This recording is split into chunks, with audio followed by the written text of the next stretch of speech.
This is the Detroit Sports Podcast Network.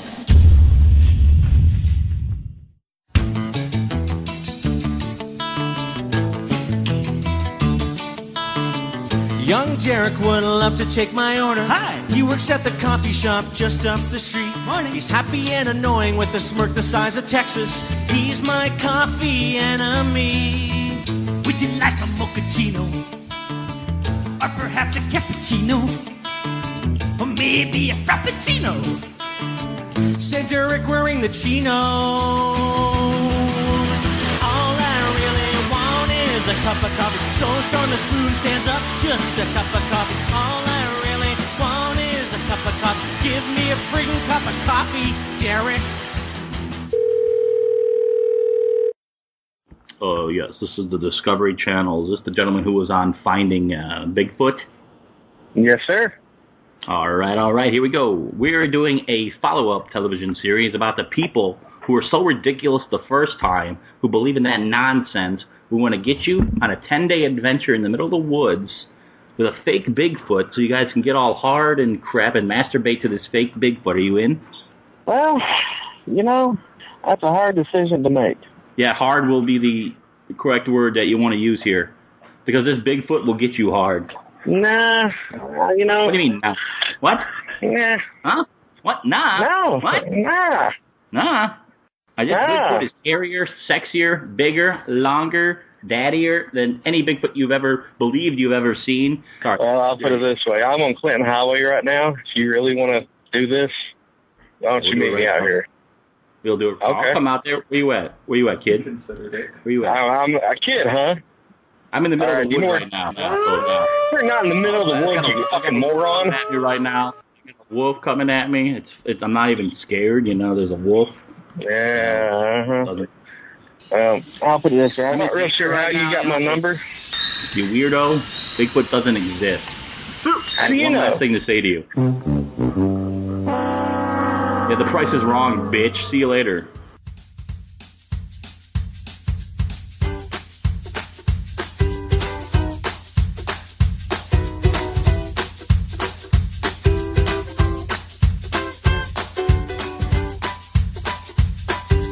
Hi, hello, Coffee Nation, and welcome to episode 7 of the Coffee with Friends podcast. I'm your host, Carl Coffee.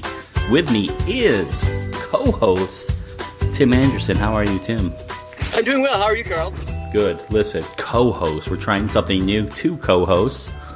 And we do have a guest. His name, Rick Matthews. How are you, Rick? Wow. Hey, guys. I'm doing great. We're trying something new here. We got 3 people now. 3. Yeah.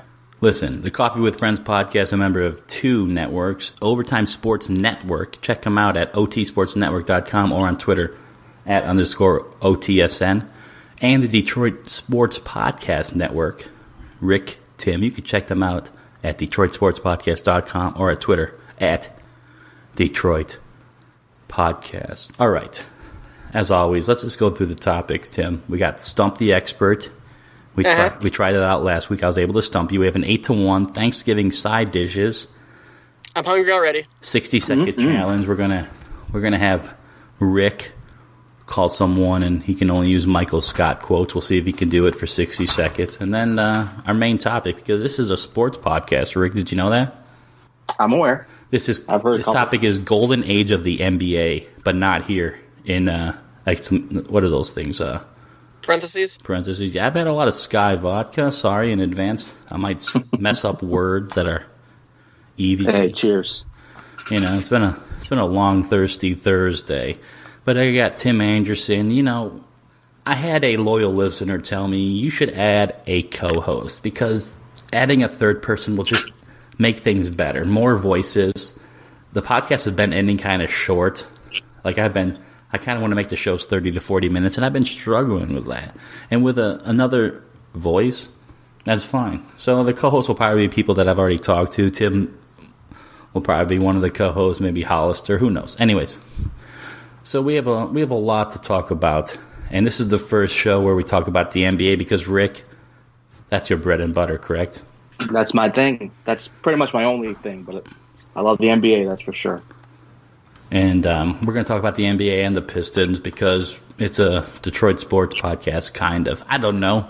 When you get into podcasting, because I did like wiffle ball podcasts for 7.5 years, and it was successful. They say pick a topic, pick something, break it down. Don't be broad. And I'm trying to find my voice in this, and we'll see. So, anyways, a lot. And I want to just go right off the bat with an 8-1. And let me tell you, Rick, you're going to be in a tough situation here because I don't know if you've heard any of the episodes, but I've always had a veto. And guess what? Now there's 2 vetoes. Are you okay with that? Well, I mean, I guess got to roll with the punches, but yes, it's tough. I challenge you. I mean, I bet you guys aren't even going to use the veto. Listen, I bet that. We both get a veto except in the championship, and there was some talking off the air. So for the first time ever, there's going to be a play-in matchup. Okay. Okay. Yeah, this is like what? We didn't talk about this. That's what podcasting is about. A play-in matchup, and we can both use our veto for this. It's going to be a 8-9 matchup. Sweet corn versus mac and cheese to get into the tournament. Who do you got? Mac and cheese is just for the kids. Gotta go with that sweet corn, man. I bet that was 8, right? You're picking sweet corn? Yes. Sweet corn. I'm not vetoing. Are you, Tim? My heart is breaking. I'm gonna stick with the corn. With the corn. That's who I had. So, all right. Listen, it deserves its spot. That's for sure. I didn't know how I never had mac and cheese for Thanksgiving. Maybe because my family was super white, but we just never did. It's totally an SES thing. It totally is. So I kind of like this podcast when I wrote it up because I'm kind of it's weird, Tim.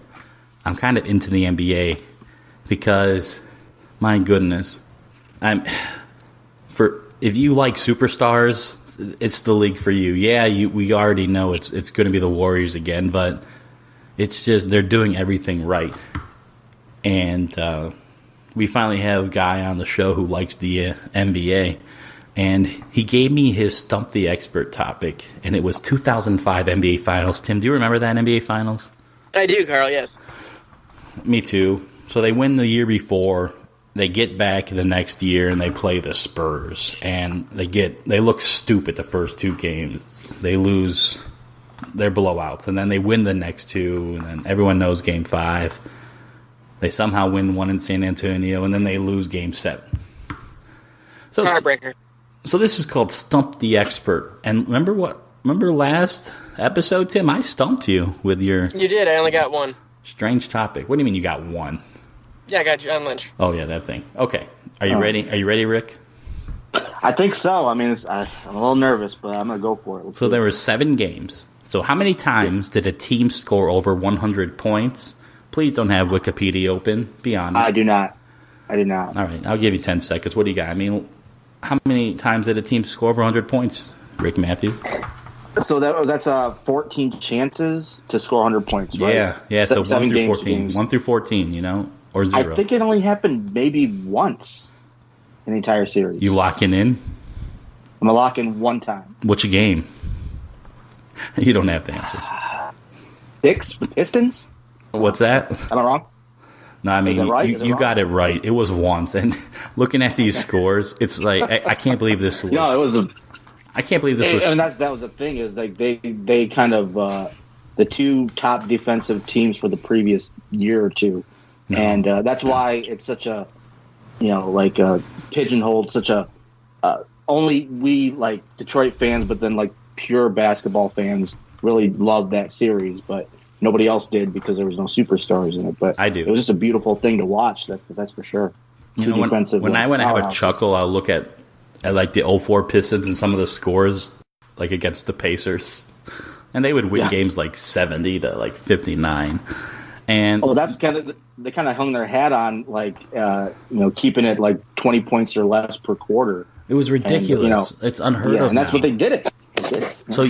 So when the Pistons won yesterday against the Magic, it was the first time in the season the Pistons held a team under 100. So that just kind of tells you how much the game's evolved, right? Yeah.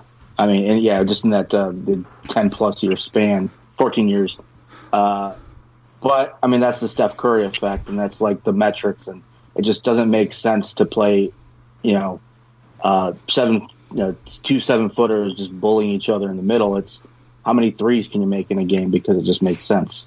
So that's the Steph Curry a effect. team would never hold on to a guy like Eldon Campbell, and we probably lost all their listeners because we're talking about Eldon Campbell. Yeah, I'm sorry. But teams would have these goons on their team just because you had to like have someone foul Shaq 12 times. Yeah.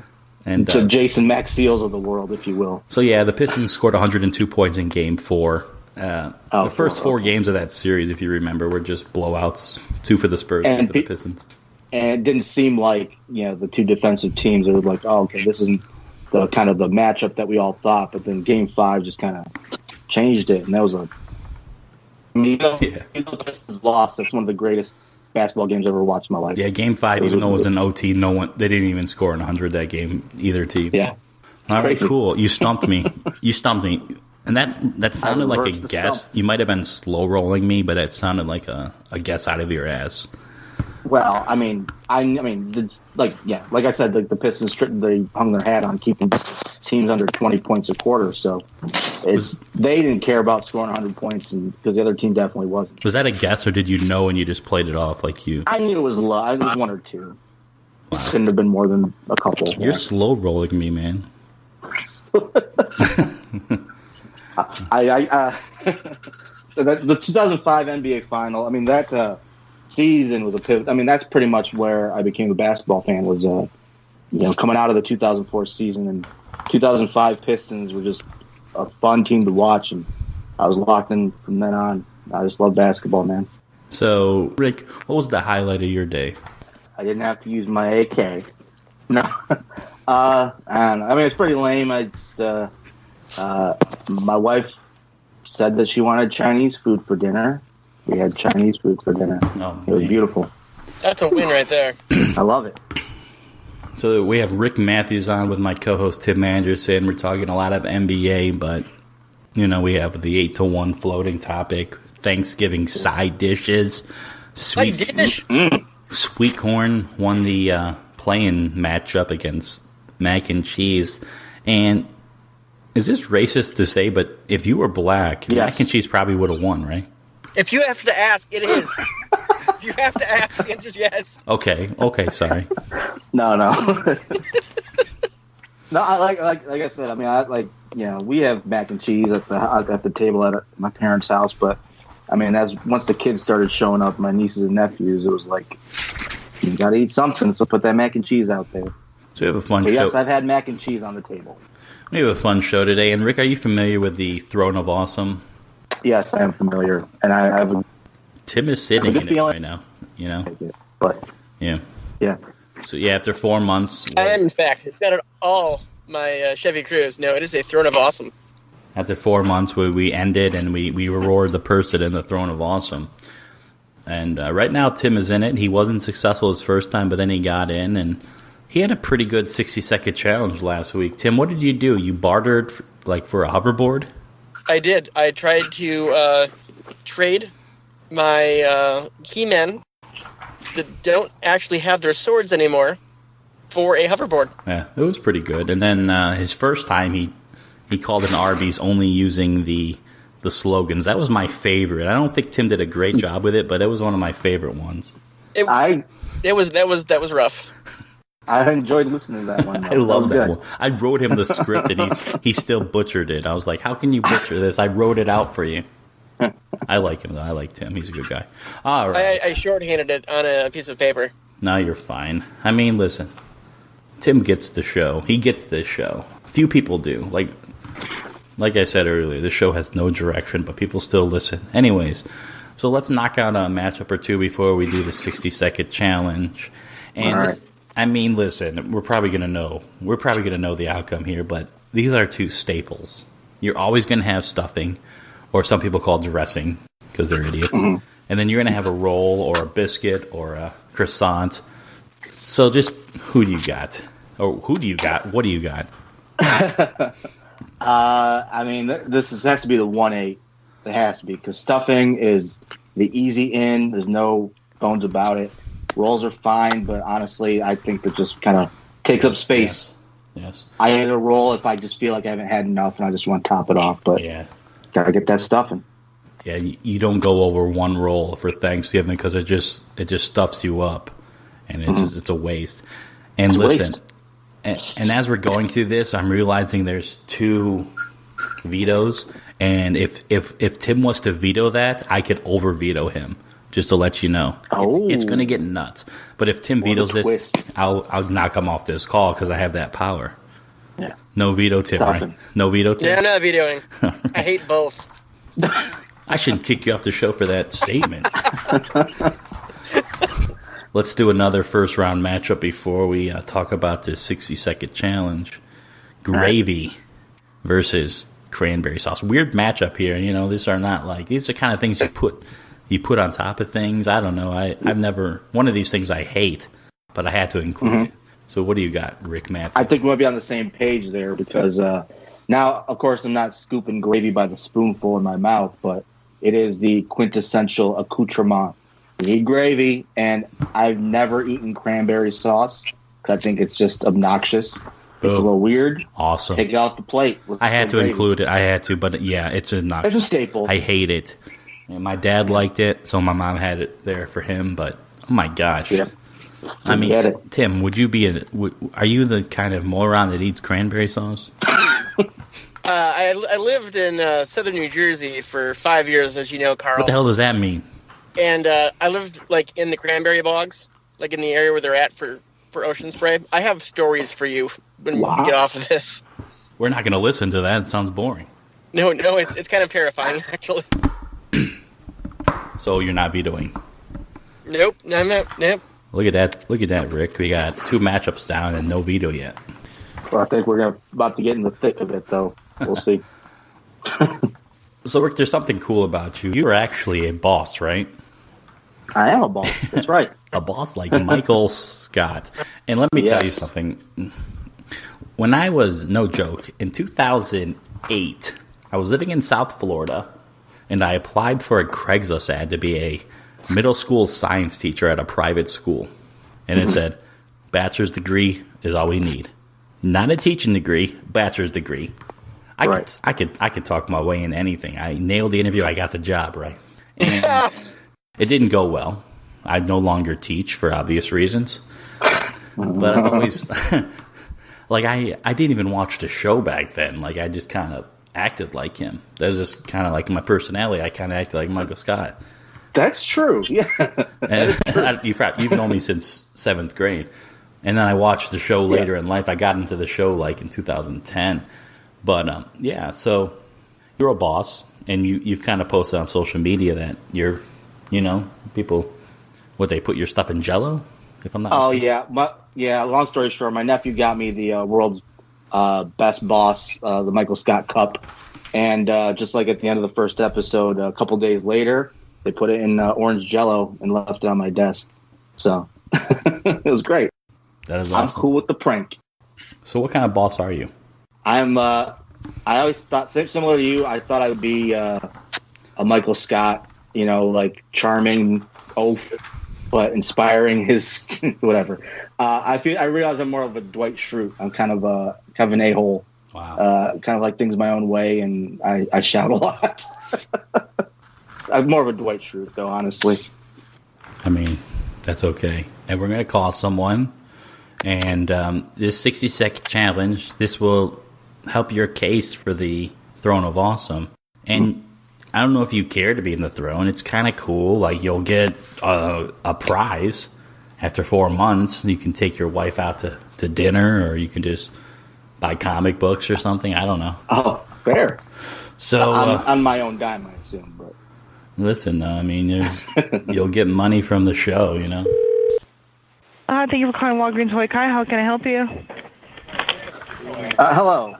I'm an early bird and a night owl. I'm wise, and I have worms. Seriously. Wow, that was the shortest. Oh, no. The shortest 60-second challenge we've ever had. Good Lord. An instant fail.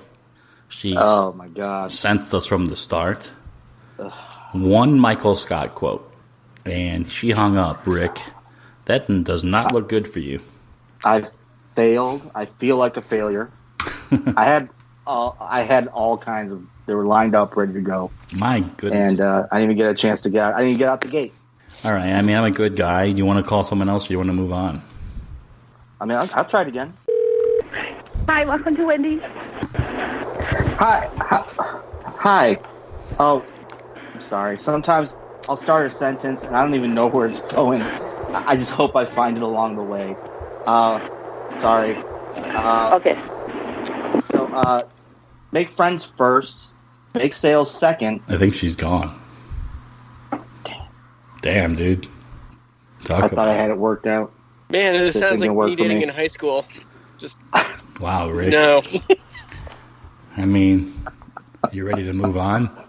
Let's go ahead and, yeah. Wow. I don't think it's going to happen, man. I'm sorry. It's all right, here we go. Sorry. Listen, Tim, what a failure from Rick, but it wasn't his fault, right? That's a tough No. task. I mean, You asked a tall order of him. Dude, both people hung up after his first Michael Scott quote. Either, Tim, they're huge Michael Scott fans and they're having none of it, or they realize these people were getting pranked on. What do you think it was? They're just nincompoops, Carl. Just nincompoops. Sorry, Rick. I thought I had the perfect quote, the perfect segue quote to get a conversation going, but I didn't have that second sentence ready. I didn't have that second quote ready. Listen, Rick. Choke. You know, you failed at the 60-second challenge, but doesn't mean you might not get into the Throne of Austin. You can have a really good main topic segment, right? I'm going to give it a shot. Sure can, Carl. All right, so listen. We already had Sweet Corn get into the play-in matchup, and now they're up against Green Bean Casserole. Who do you got, Rick? Mm-hmm. This is kind of tough. I mean, I like my brother's green bean casserole with those little crunchy things on the top. I put sweet corn in there for a reason. I am going to go with sweet corn. Sweet corn. Are you going to do it, Tim? Sweet corn is the quintessential Thanksgiving food. Quintessential. Well, then I am going to use it. Here, veto. What? Oh. Are you serious right now? You, sir, I am videoing you. Oh. Yeah, that's allowed. That is allowed. Yes. We have both vetoes used in one matchup, Rick. So that is corn And the stays sweet alive. corn comes out. that is good for you. I mean, I had Sweet Corn in the playing game, so you know where I had them ranked. Fair enough. That doesn't Fair mean, enough. listen, unreal right now. Wow. You guys just knocked out my The one double veto. seed. That was my 1 seed. Oh. Wait. That was Green bean casserole was your one That's seed? my favorite side, bros, brochachos. Oh my gosh. You gotta come to my mom's Thanksgiving dinner. This is She'll teach you unreal. something. Unreal what? She'll teach you about sweet corn, baby. So Rick, he fails at the 60-second challenge, and then picks sweet corn over green bean casserole. Should I hang up now or wait So out it's- for another 5 minutes? Or? Rick, it's smooth sailing for you now. Every single choice is yours because both vetoes are used. This is my Thanksgiving dinner now. Unreal. You're sitting Rick. at my table. All right, whatever. So we got a, I spent a lot of time giving Michael Scott quotes on the show sheet, and nobody bit. And whatever, everyone will see how you failed. Just like how you failed to pick green bean casserole. Ugh. Wow. All right. So listen, I know this is the new golden age of the NBA, and people used to say the heyday of the NBA was like the 80s, late 80s, maybe. You know, with Yeah. Bird, Magic, Jordan, and everything. Bad boys and yeah. And then the 90s were okay. I mean, Jordan dominated, whatever. We're not going to go through the history. The 2000s were kind of boring. Kobe Bryant, Pistons, I mean, whatever. LeBron James on the up coming up. Yes. Actually, like right now, it's exactly like it was with when the Bulls won all those championships. Like, you know what the finals are going to be, so it's kind of like, why am I wasting my time? Whoa, that's a third question. Don't ruin it. Blind Carl, gosh. I don't know how many people we'll have on the show that know about the NBA, but Rick will be our NBA guy, so we'll have you on again if we talk about it. But I appreciate it's called New Golden Age NBA, but not here. The new Golden Age of the NBA, but not here. What does that mean? The Pistons, Detroit, it's not so much. They can't sell out the new arena. Remember when the Palace had like 5 years of sellouts in a row, Rick? Well, yeah, but that was hand in hand with a pretty damn good team too. Yes, and it was that's the problem. inconvenient to get there. I mean, listen, it was in Auburn Hills, and now we're in Detroit, and they can't fill it out. I as many times as. And there's a superstar on the team now, if you call Blake Griffin a superstar. But he's been playing superstar so far, I'd have to say. But I mean, we can all answer this. But I'm going to ask you, Rick, what makes the NBA so great right now? Well, I mean, there's a lot of young, on the cusp, like superstar types that are really worth watching. Anthony Davis, I think he's he's already a superstar, but him and like Karl Anthony Towns, like the new kind of like hybrid player, because we are in the new age where those 7-footers like banging down in the paint. That's not really, it's not flashy, it's not sexy, but it's also not winning you games. So you need like that stretch 4 and even that stretch 5. So guys like Anthony Davis who can play point guard, like every position on the floor. The guys like that are like really keeping it. It's like Porzingis. They're just kind of like these big guys who learned how to play point guard their entire life, but then all of a sudden hit that 7-foot growth spurt. But they have every imaginable basketball skill that you need, and it's just amazing to watch those guys play. Why are the Pistons such a boring product right now? Well, I mean, that kind of, to go along with that, what I was saying before, I mean, you need the shooters, you need the high scores, you need the fast pace. And they just, have these long-term contracts with 2 big men who, Blake Griffin does a lot of the point Blake kind of thing. But, I mean, they're just not winning right now.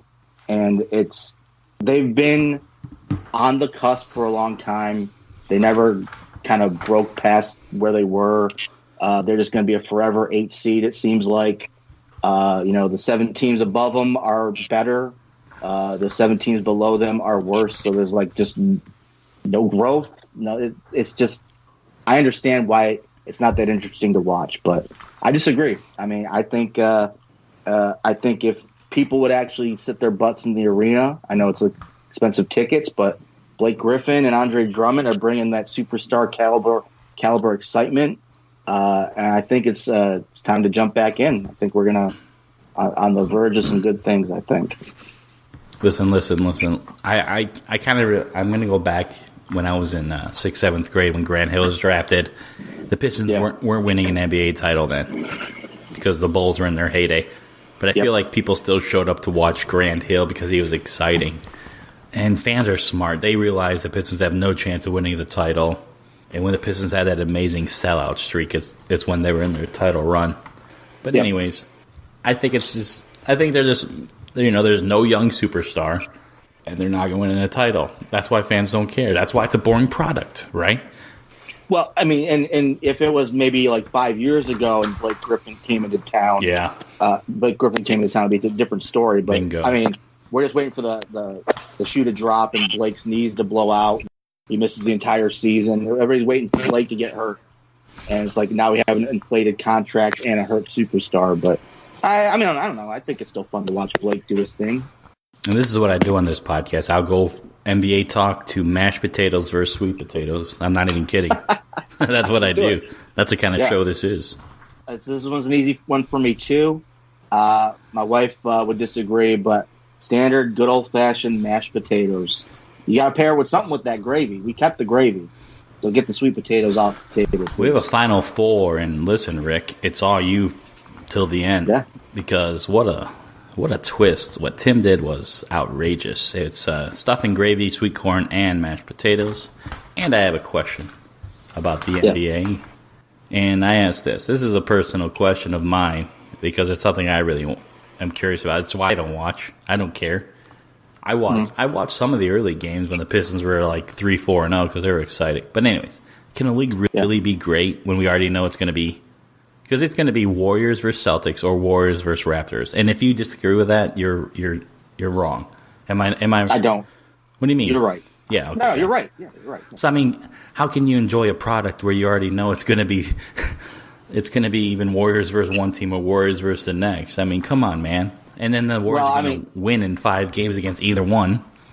I would be answering from my perspective where I mean, I just like watching the game, and that's why I like to invest in like those young players. Like right now, Devin Booker is kind of like my guy to watch, and I like watching the young players kind of figure their stuff out. And I mean, the playoffs are the playoffs, and yeah, it's going to be the Warriors winning another championship. That's fine, but I'm kind of watching what's developing outside of the Warriors, because those Warriors aren't going to stick together forever. I mean, their budget's going to be real tight. You know, DeMarcus Cousins is going to come and go. That's already over before it even started. So it's like, you know, they're not getting any younger. They're going to have to move aside. I like to see who's going to be the next team to swing in there. I mean, LeBron, he's got those baby Lakers around him, like Showtime Jr. It's going to be interesting to watch how they develop with like Ingram and Ball, and how those young players kind of figure out what their position is before they lure a new free agent in. So, I mean, yeah, it's fine. The Warriors, we get it. They're a great team. They're still fun to watch. They're going to win it all, but I like to watch the periphery and see what other developments are happening. So where do the Pistons have to finish before you can be excited about this season? Well, again, I mean, for a diehard, if they make the playoffs, I'm happy right there.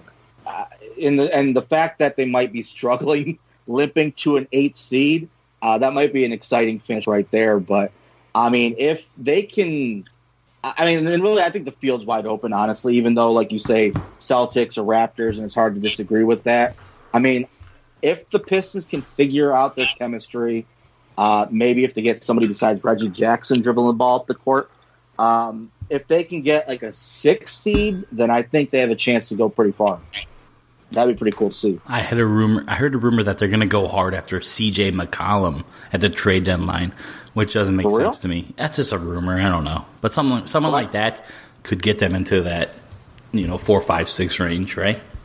Well, because and that's the thing. C.J. McCollum's cool because he's just kind of like he's fine playing second fiddle, but he can dribble the ball up. He can handle the ball like a point guard whenever Dame Lillard wants to go off and shoot for 50 and all that kind of stuff. McCollum can be that, the point guard, a better point guard than Reggie Jackson, honestly. Yeah. That'd be really interesting. It's like if the Trailblazers realize they have no chance in the West, the Pistons will get a top 10, top 15 pick. Actually, probably.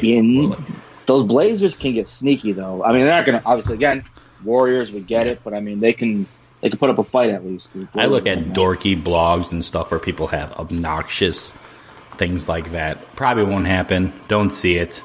Anyways, before I go to my next question, we got 2 more. We got to go to the semifinals. And this is a big matchup, man, because these are staples. You did not pick upsets here. Stuffing versus gravy. Think about it. Oh, my gosh. Think about it. Break it down. Tell me your reason. Think about this harder than the NBA because it matters way more. Well, I mean, all right. Now, when you guys eat stuffing, I don't know if you guys go stovetop or homemade or whatever. Homemade, bro. Liz's family does the homemade. My mom, though, when she makes her the stuffing that actually comes out of the turkey, she puts it's like a little unique spice blend, and it's delicious. That's what I'm telling you, Carl. Come try my mom's Thanksgiving dinner. It'll change your life. I'm gonna go stuffing. It breaks my heart to put gravy off to the side, but put that stuffing on my plate. Let's break down this scenario. It's the 2018 Thanksgiving dinner. You have your wife, your parents, your brothers, your sisters-in-laws, your nephews, your nieces. Then you say, "Hey, I'm bringing my friend Carl. He's going to eat Thanksgiving with us, and he's going to sit right here." So why would you even bring that up? Love it. They would be confused. I would bring up. Who would love it? I would bring up Trump. I would make things awkward. Well, I would just say, I would just have fun with it, and it would be weird. And here's the tricky thing: my dad loves a lively debate, so he would enjoy it. Okay, then I'll be there. Yeah. Okay. Off to Brownstown, Michigan, November 22nd. All right. 2 weeks from now. Let's go. Cool. You offered, man. I did. I'm not. Yeah, it's on the table. Dude, I'm still pissed off that I wrote all those Michaels. I wrote 6 Michael Scott quotes, and we failed big time. I'm sorry. So how many episodes have you listened to, Rick? I lost in all of them. So what do you like better, the 60-second challenge or the bartering challenge on Craigslist? I like the bar. That's what I thought was going to happen was the bartering challenge. That one's harder to do because there's a lot of behind the scenes work that goes into that. I have to text I have to find someone who puts their number on Craigslist, which is rare because most people just do email. I have to text them and say, "Hey, listen, I always say the same thing. My brother's going to call you around." Because they're always in California. I go around 6:30 p.m. and it's going to be from a number that's blocked. Because when we call from this number, it's always blocked, and they're going to want to trade things with you. So I always do these things behind the scenes. So when we call them, they're prepared. Mm-hmm. So this is more work. So that's why I usually do this. I understand. No, I get it. Yeah. I've never had a 60-second challenge fail so much, and I feel bad because I think you would have done a good job. I had some lined up, but it's hard to segue to get it started. Get the ball rolling. Yeah. There's that icebreaker quote. It's tough. No, it's all right. It's not your fault. Okay, it's a weird question. It's about bubbles bursting, and the NBA is just nothing's ever going to compete with the NFL. But what the NBA is doing with their superstars. It's over the top. And do you ever see the NBA bubble of popularity bursting soon? No, especially, they're going global with the whole thing. That's the thing is, even if people get tired of the NBA antics or, whatever, powder puff players or whatever, or oversaturation, and it kind of gets stale in the United States. They got Europe and they got China and they got Australia waiting. And so their market possibilities are endless. So even if in here we're kind of over it, they're going to do just fine overseas.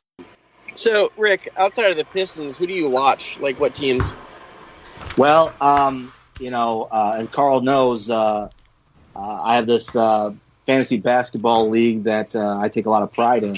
So Russell Westbrook has been my keeper for a couple of years, and I've been rooting for the Thunder, when they the 2012 finals, when they had Harden, Ibaka, Durant, and Westbrook. Since probably a year or two before that until today, now that they traded all that in for Paul George and Steven Adams. Thunder, I just want to see them succeed. I really wish they could have been the competitive team. They had the chance to dethrone the Warriors before Durant jumped ship, but the Thunder are so much fun to watch. Westbrook is just crazy, insanely, explosively athletic. Adams is a scrappy guy. I love to watch those scrappy guys play. Thunder is probably my number one team after the Pistons. And T-Wolves, they got a lot of drama going on. I really want just Butler to get the heck out of there. But Karl Anthony Towns and Andrew Wiggins, those are two young players I just love watching them play. Like I was saying, Karl Anthony Towns, he can do almost everything, and then Wiggins is just such a pure scorer and a lot of fun to watch. So those are probably my two teams right now, besides the Pistons. Hey, no joke. When I was young, the Warriors were always my number two team because of the TGIF show, Hanging with Mr. Cooper. Mr. Cooper? And then I loved Hardaway and Mullen. I love those guys, and they never did anything. And then when the Warriors started doing what they're doing, I couldn't claim them anymore because I just looked like a bandwagoner. So there's been two teams I've jumped on, the Kings and the Thunder. The Kings because no one would ever say I'm a bandwagoner for jumping on the Kings, and then the Thunder just because I'm with you. And I almost feel bad for them because they could have had Durant, Harden, and Westbrook if they played their cards right, and they could have done what the Warriors are doing. Maybe not. I don't know. But it wasn't even about money. I didn't even know money wasn't the thing. It was just they like Harden coming off the bench, and Harden's no, I'm a star. And they butted heads, and he walked, and he's being a star. He's the MVP, reigning. Westbrook's sitting there twiddling his thumbs. Maybe it wouldn't have worked out because all three of those guys. Durant obviously can do it, but Westbrook and Harden probably couldn't have worked out together because very similar they're style both alphas. Of play. That too, yeah. But I just liked I just liked having a small market team doing something like what Oklahoma City's doing. That's the big thing. And then to go back to the idea that it's tough for the Pistons because they have to be perfect in order to get any buzz. Think about the Bad Boys and then the Chauncey Billups era. I mean, the Pistons were the number 2 team in Detroit, and that's just because the Wings just happened to be great during that same period of time. But they have to win, and as soon as they're garbage, then they get abandoned. They're not Chicago, they're not LA, they're not New York. It sucks, I always root for those small markets for sure. And then when they rank the top championship teams of all time, they always say the 04 Pistons are the worst champion of all time because it might be 0 Hall of Famers, I think there's 2 Hall of Famers on that. I don't know, man. I don't know. Wallace and Chauncey, is that what you're saying? Well, because Wallace, just for the 4-time defensive player. The Hall of Fame loves those awards, So I think Wallace is a lock. And then Chauncey, I think, is a fringe, but I think he's in too. I think they're both in the Hall of pretty damn good. But not Hall of Fame. I'm siding with Tim there. I don't think they're in the Hall of Fame. I don't know how strict. I'm going to be honest with you. I don't know how strict the Basketball Hall of Fame is. Like, the only Hall of Fame I really care about is baseball. So I don't know how much they care, but I don't know. Well, that's the thing. Like those awards, those end of year awards, that holds a lot more weight than they're both champions too. But like I said, the 4 out of 5 years defensive player of the year. That's really, I think Ben Wallace is a lock. Who was your Tim? Who was your guy from the 04 starting lineup? Who was your guy?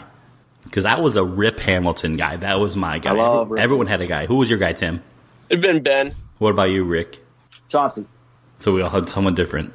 Yeah. I really liked the raw athleticism that Wallace brought. I remember going. I spent a summer in Michigan in 05, and me and some other guys, Rick. I could name names, but no one would know. And I would just pretend I'm Rip because I was in good shape, and I would just run circles. Yeah. We would play half court 3-on-3, and I would just run circles, pretending I was Rip, and then doing 9-foot shots because no one does that anymore. It's a lost art. You know what I mean?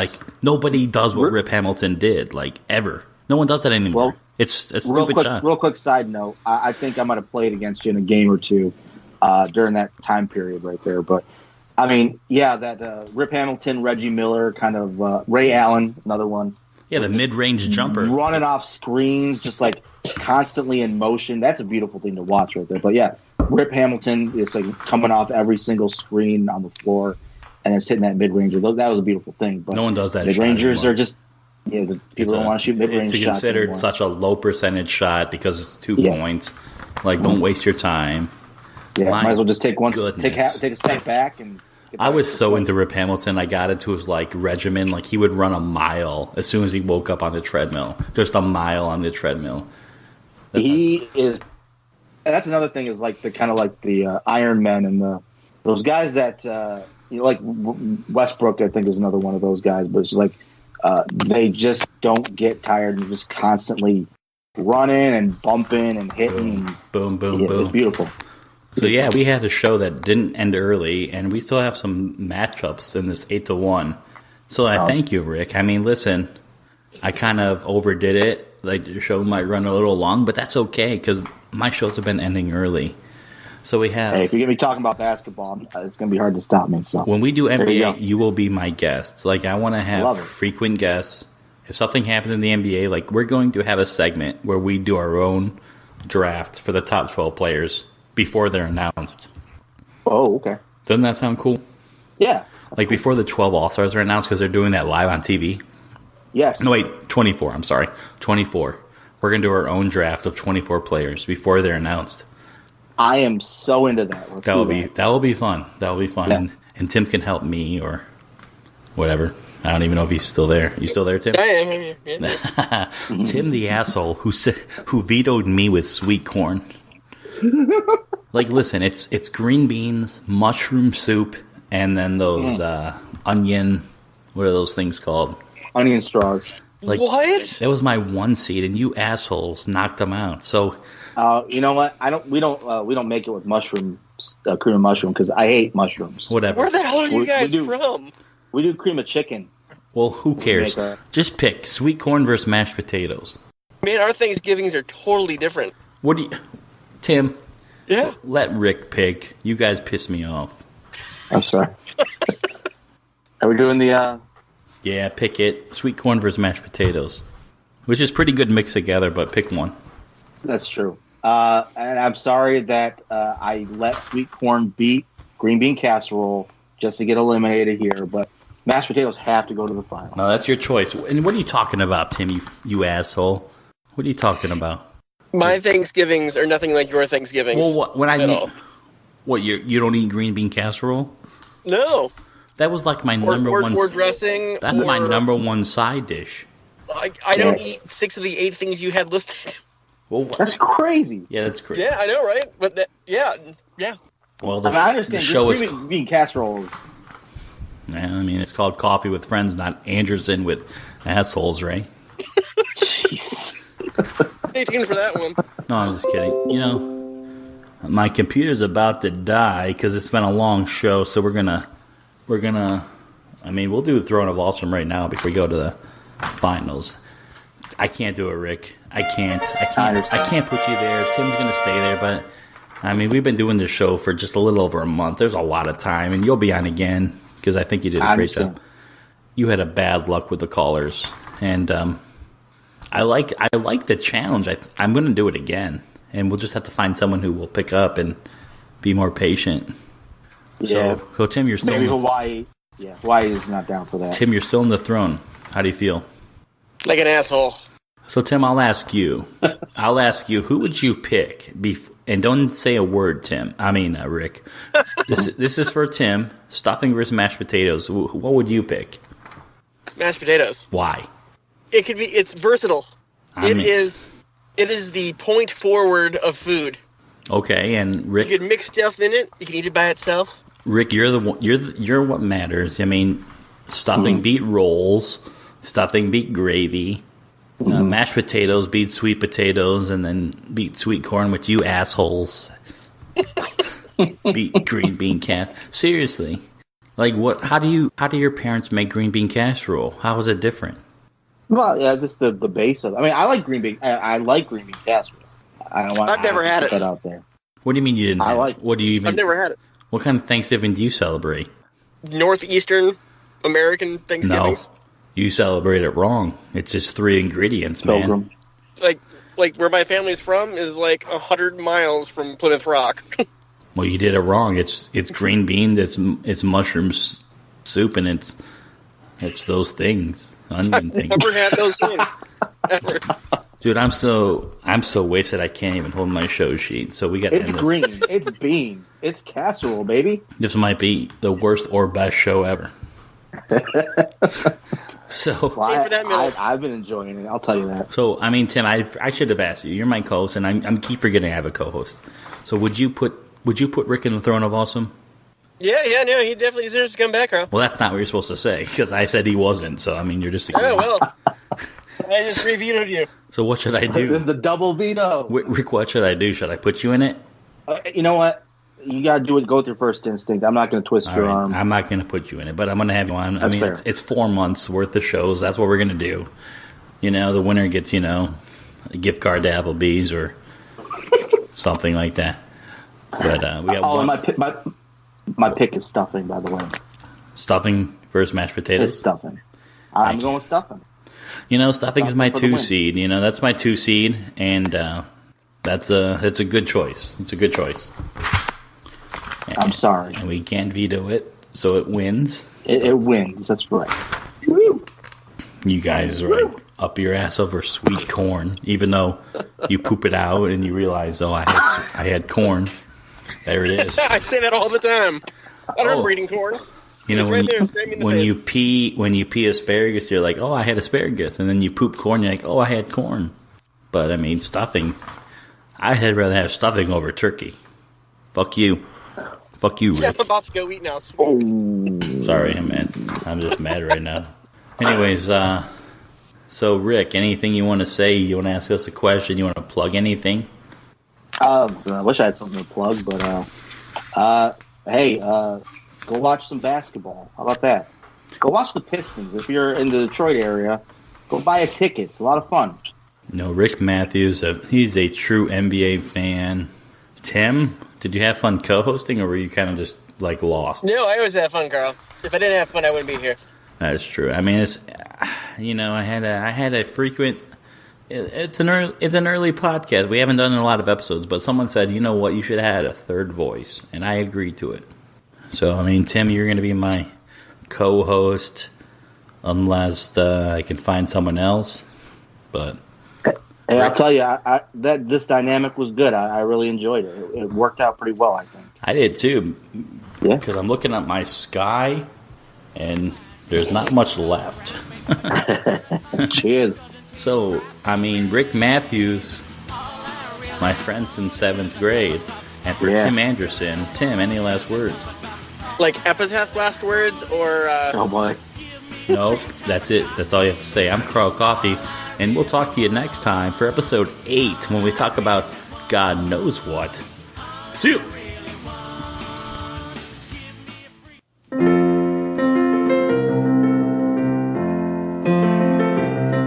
When the weight of the world has got you down and you want to end your life,